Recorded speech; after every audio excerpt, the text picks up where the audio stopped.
where emotions bleed from one soul into another. How much of your suffering is truly yours? Just as a candle cannot burn without fire, men cannot live without a spiritual life. Buddha. But what happens when that life is constantly flooded with emotions that don't even belong to you? Have you ever entered a space and felt instantly overwhelmed, like the weight of other people's pain clung to your chest?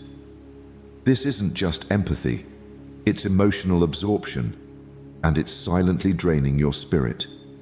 In this video, we're diving into timeless Buddhist wisdom to help you stop carrying what was never yours. You'll uncover 10 transformative lessons to shield your energy, reclaim your inner calm, and awaken a deeper freedom. Stay until the end, because Lesson 7 holds a truth that might just shift your emotional world forever. We'd love to hear your thoughts. If you're not sure what to say, just type, "I protect my peace." 1. You were never meant to hold it all. Have you ever wondered why you feel tired even when nothing visible seems wrong? Why the world feels heavier even on quiet days? Perhaps the truth is this: you were never meant to hold it all. The pain, the fear, the expectations, they don't all belong to you. And yet, like a sponge left too long in the ocean, you've absorbed everything around you. Every complaint, every emotion, every sorrow, until you forgot what was yours and what was never meant to stay. Peace begins where ownership ends. That single line holds a wisdom that many miss in their race to be everything for everyone. In Buddhist teaching, suffering often arises not from what happens to us, but from what we cling to.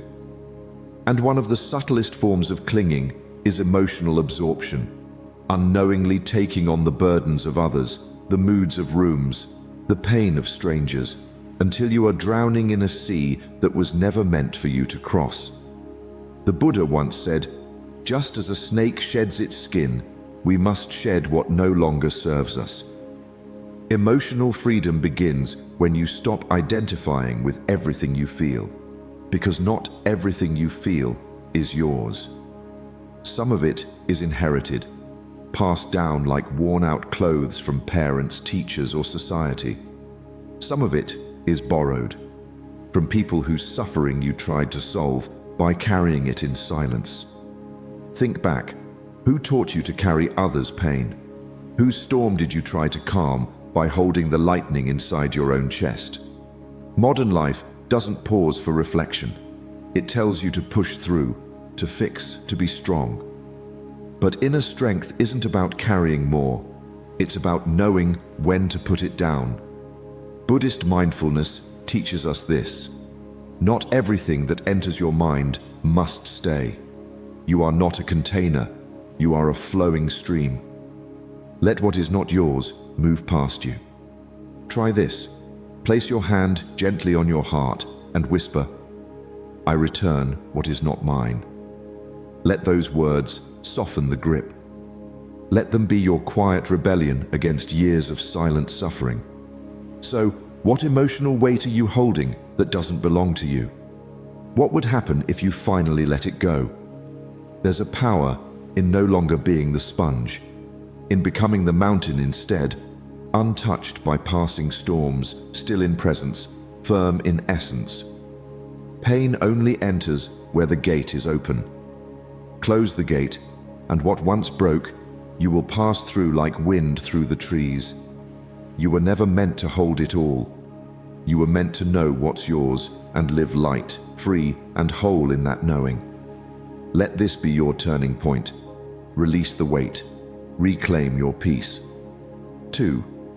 Pain is energy, not identity. Have you ever noticed how quickly a passing emotion can become your identity? One minute, you're feeling pain. The next, you're calling yourself broken. But here's the quiet truth. Buddhist wisdom whispers, pain is energy, not identity. Just because you feel it doesn't mean you are it. Pain is a cloud, not the sky. It visits, but it is not the home. Yet somewhere along the way, we begin to fuse our suffering with who we are. We say things like, "I am anxious," or "I am worthless." These aren't passing clouds anymore. They become the names we write on our inner walls. But suffering grows when mistaken for self. That's the trap. Mistaking the mist for the mountain. Forgetting that underneath all the fog, your mountain still stands. Solid, untouched. Buddhist philosophy teaches detachment not as indifference, but as clarity. You can feel without becoming. You can witness your own sadness like watching wind dance through the trees, acknowledging its movement without trying to cage it. The moment you stop grasping, the energy begins to move. You become the sky again, spacious, still, free. So let me ask you, have you fused pain with who you are? Have you unknowingly carried it so long that you've forgotten how to separate it from your name, your purpose, your worth? The mind is quick to attach meaning to pain, but pain is simply energy, a signal, not a sentence, a wave, not your reflection, a teacher, not your truth. To hold it as identity is to build your home in a thunderstorm. It will shake, it will drown, it will never feel safe. Instead, pause, breathe. Imagine your pain as passing wind. Do you chase the breeze or define yourself by the cold it brings? Number.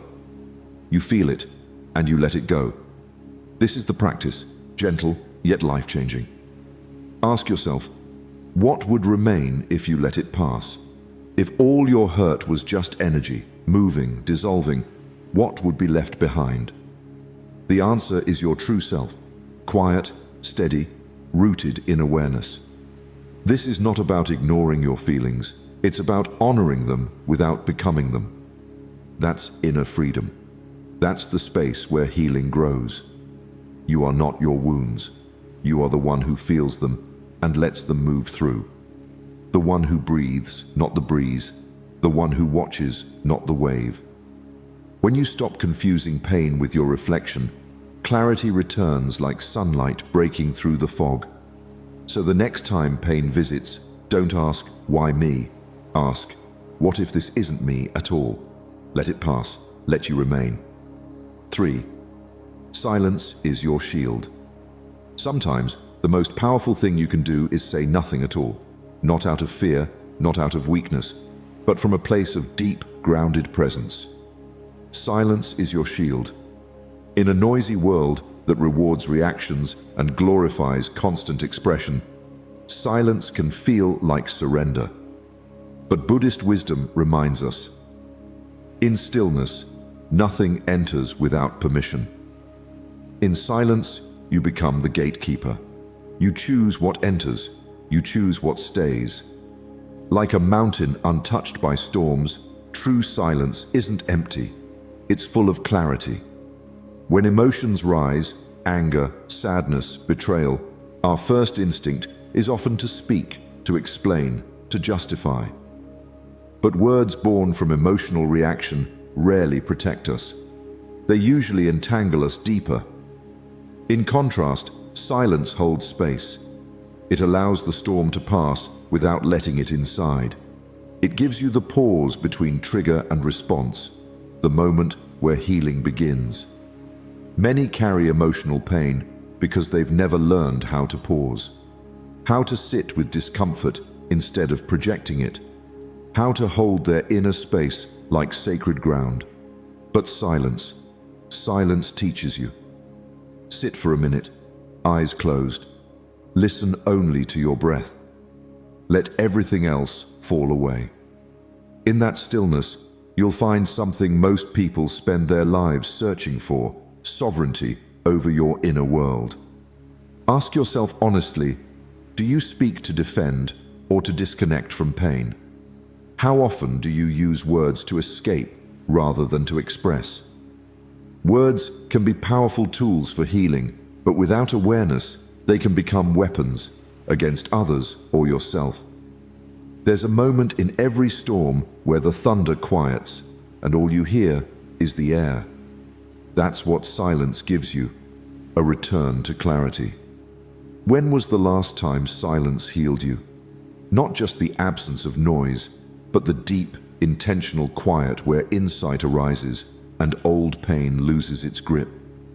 Silence doesn't mean inaction. It means choosing not to be reactive. It's a powerful act of self-protection, not isolation. It creates space between you and the energy of others, so you stop absorbing what doesn't serve you. The next time you're overwhelmed, don't rush to speak. Don't rush to explain. Instead, become the mountain.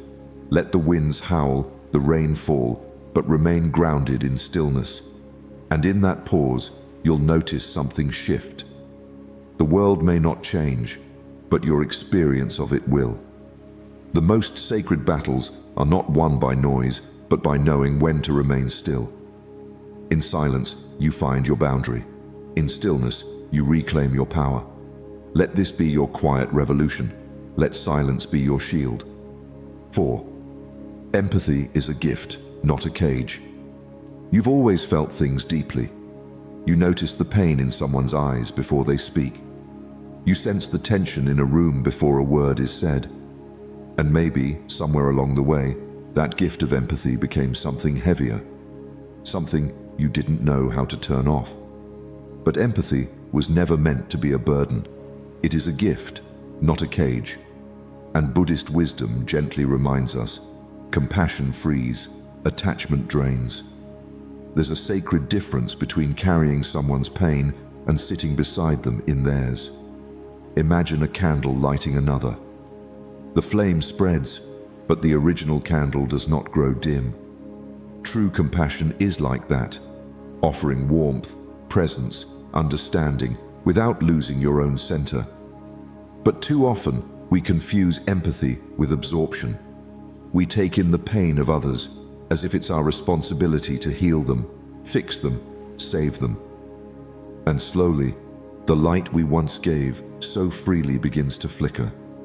Ask yourself now, where has empathy turned into emotional entrapment? When did helping start to hurt? When did your open heart become a doorway for everyone else's chaos? Buddhism teaches that compassion is wise love. It feels deeply, but sees clearly. It doesn't entangle. It doesn't assume responsibility for what others must carry on their own path. Attachment, on the other hand, blurs that clarity. It makes us think we must suffer with someone. Time you feel overwhelmed by someone else's emotions, try this simple practice. Breathe in, say silently, compassion. Breathe out, not attachment. This mantra is a boundary, a reminder that love doesn't mean sacrifice of self, that you can care without carrying. Ask yourself again, can you care without carrying? Can you listen without absorbing?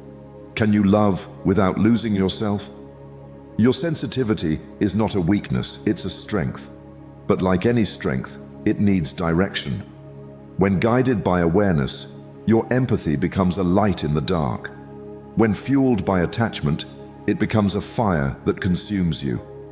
So let today be a turning point. Choose presence over pressure, love over obligation, boundaries over burnout. You can be kind without bleeding. You can give without emptying. Like the candle, your light is not lost when shared. It is amplified if it comes from a place of grounded self-awareness. Let compassion flow, but let it flow through you, not into you. This is the path of inner freedom. This is the power of mindful empathy. Keep your flame alive.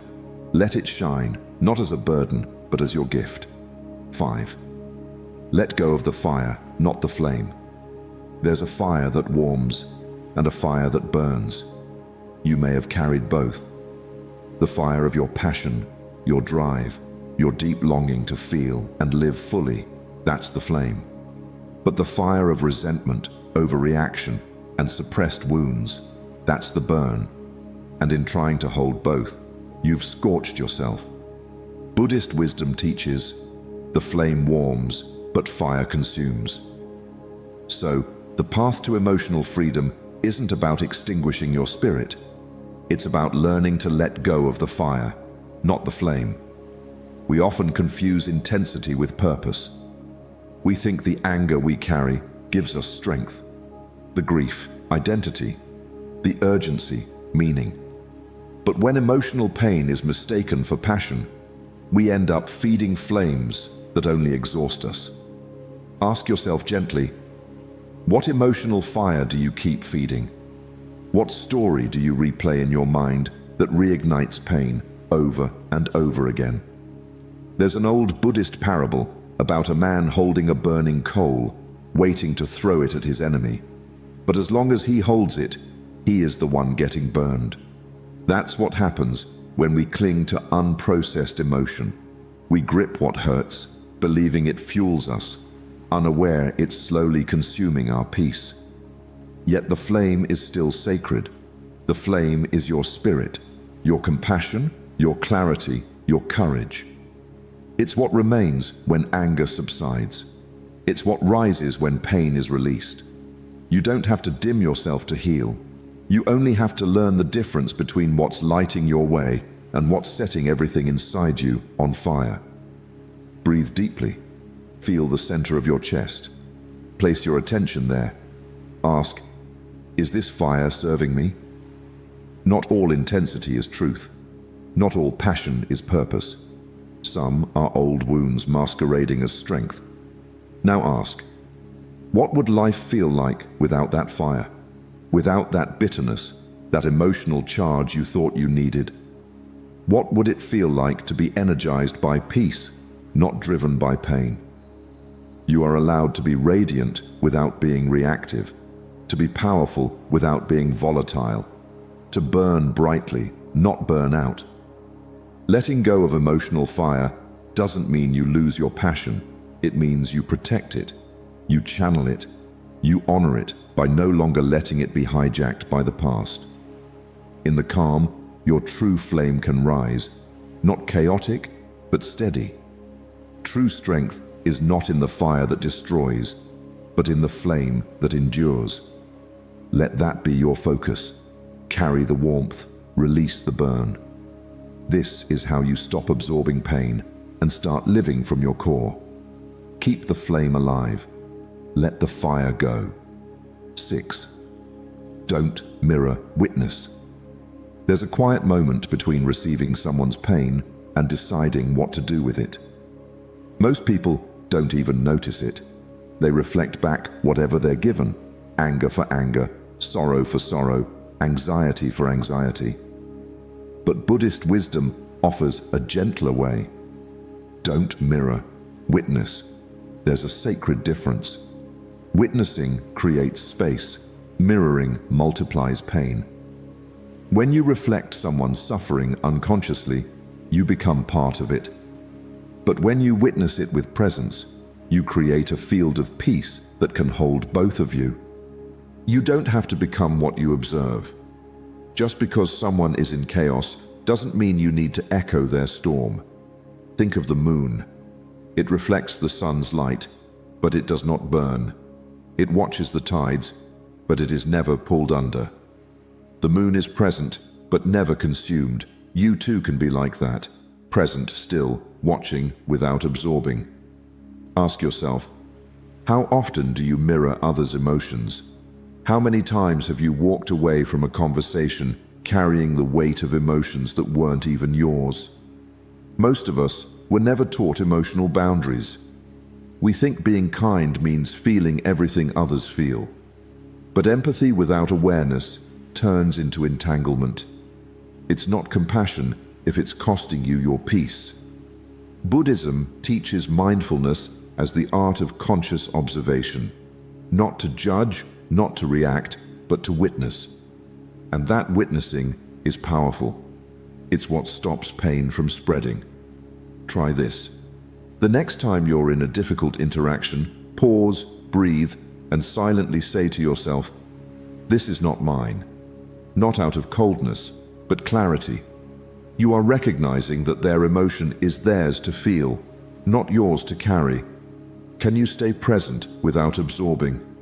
Can you love someone without becoming their wound? That is the mastery. To sit with someone in pain and hold your peace like an anchor, not distant, but rooted. That kind of presence heals more than fixing ever could. There's a subtle transformation that happens when you stop reacting and start witnessing. You feel lighter, clearer. You begin to respond, not repeat. You become a space of peace in a world full of emotional mirrors. True strength is not in matching energy, but in mastering your own. And that begins when you stop mirroring pain and start witnessing it. You don't need to reflect someone's storm to prove you care. Your calm presence is enough. So stay soft, but not sponge-like. Be aware, but not absorbent. Let the world be what it is, while you remain grounded in what you are, not a mirror, but a witness, not a reflection of pain, but a presence of peace. 7. You can feel without falling. You've been told that feeling deeply is both a blessing and a curse, that your sensitivity is beautiful but dangerous, that to be open means to suffer. But what if that's only half the story? Buddhist wisdom offers a quiet truth. You can feel without falling. You can walk through emotion like walking through rain, aware of every drop, but not drowning in the storm. Depth does not demand drowning. And yet, how many times have you believed that to be compassionate, to be fully alive, you had to sink with every wave? There's a difference between feeling and falling in, between honoring your emotions and becoming them. Too often, we believe intensity is the proof of sincerity, that unless we cry with the grieving, rage with the angry, or collapse under stress, we aren't truly present. But Buddhist mindfulness teaches the opposite. Presence is not measured by reaction, but by stillness within the feeling. Ask yourself, what emotion have you fallen into lately? Not just felt, but merged with so deeply that it became your identity. Was it fear, guilt, a sense of failure? Whatever it was, notice how easily it pulled you under, because you thought sinking meant you were strong.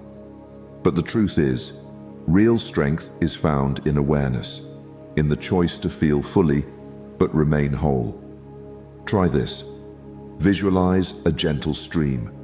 Picture your emotion as a current flowing by. You are not the water. You are the observer on the shore. You watch it with care. You honor its presence. But you don't need to jump in and be swept away. That's mindfulness in practice, observing the feeling, not fusing with it. What would it look like to simply watch it flow? To acknowledge sadness without letting it define your day? To feel anger without letting it shape your decisions? Imagine how different your life would be if every emotion had space to breathe, but none had the power to rule you. You don't have to close your heart to protect it. You only need to open it wisely. Feeling deeply is a gift, but falling into every feeling is a habit, one you can change. The goal isn't numbness, it's spaciousness. It's the strength to hold your center, no matter how much the world around you sways. The ocean doesn't fear the storm because it remembers its depth. So do you. Let yourself feel, but stay rooted. Let the tears come, but know they will pass. Be open, but not overwhelmed. You are allowed to witness emotion without being consumed by it. You can feel and still remain standing. That is not coldness. That is emotional wisdom. And it is your path to inner freedom. 8. Protect your peace like a temple. Your peace is sacred. But somewhere along the way, you may have forgotten that.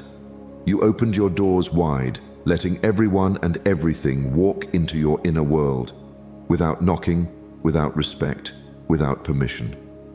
Pain, chaos, negativity, they entered like guests who overstay their welcome. But Buddhist wisdom reminds us, not all visitors are welcome in sacred places. You are that sacred place. And now, it's time to protect your peace like a temple. Imagine your inner world as a quiet shrine, still, serene, untouched by the noise outside. Now ask yourself, who have you let inside? Who drains your peace most often? Is it someone who constantly brings their storms to your doorstep? Is it your own thoughts, unchecked and loud? Is it the pressure to please, to fix, to carry everyone else's emotions as your own? The truth is, you don't owe your peace to anyone. You can still be kind without being available to everything. You can still love and say no. Buddhist practice teaches us the power of right boundaries, not as walls of coldness, but as gates of wisdom. A mindful boundary is not about shutting people out. It's about choosing what you allow in. Ask yourself this: why haven't you closed the door? What fear makes you believe that your peace is less important than someone else's approval? Now try this practice. Picture an imaginary gate at your heart. Visualize yourself standing calmly at that gate, like a monk guarding the temple within. Who do you allow through? What words are allowed to echo in your mind? What energy deserves space in your sacred room? This is not control, it is awareness. And awareness is protection. In a world that asks for your attention constantly, guarding your peace is not selfish, it's survival, it's wisdom. The more you protect your energy, the more you have to give, genuinely, freely, without depletion. A calm heart is not found, it is preserved. So ask yourself again, who enters without permission? What patterns keep invading your stillness? And what would it feel like to finally close that door, gently but firmly? Peace is not passive. It is a daily choice, a discipline, a quiet courage that says, this space is mine, and I will honor it. You don't have to let in every emotion, every opinion, every demand. You are allowed to choose what nourishes and what harms. Your inner world is a temple. Don't treat it like a hallway. Stand guard with compassion. Be soft but strong, and let only what serves your healing pass through. Because once you protect your peace, your soul remembers how to rest again. 9. Boundaries are not barriers. Somewhere deep inside, many of us carry the belief that setting boundaries means we're being selfish. That saying no makes us cold. That protecting our energy is rejection. But Buddhist wisdom offers a new perspective. Boundaries are love wearing armor. They are not walls of separation, but vessels of safety. Like water held safely by a cup, love without boundaries spills and disappears. With boundaries, it's held, contained, and sacred. You've likely felt the pull before, to say yes when you meant no, to smile while shrinking inside, to carry others' emotional weight long after your back began to ache. And perhaps you told yourself it was compassion. But true compassion cannot exist without clarity, because without boundaries, even the purest love turns to exhaustion. Ask yourself now, where in life do you need clearer boundaries? Is it with the people who always ask more than they give? Is it in your work, where expectations stretch endlessly into your peace? Is it within your own mind, where guilt whispers every time you choose yourself? Buddhist practice invites us into awareness, and with awareness comes choice. You do not have to be a container for everyone's pain. You do not need to be endlessly open to prove you care. Care guided by wisdom knows when to close the door, when to step back, when to say, this is enough. Try this mindfulness practice. Say aloud, I choose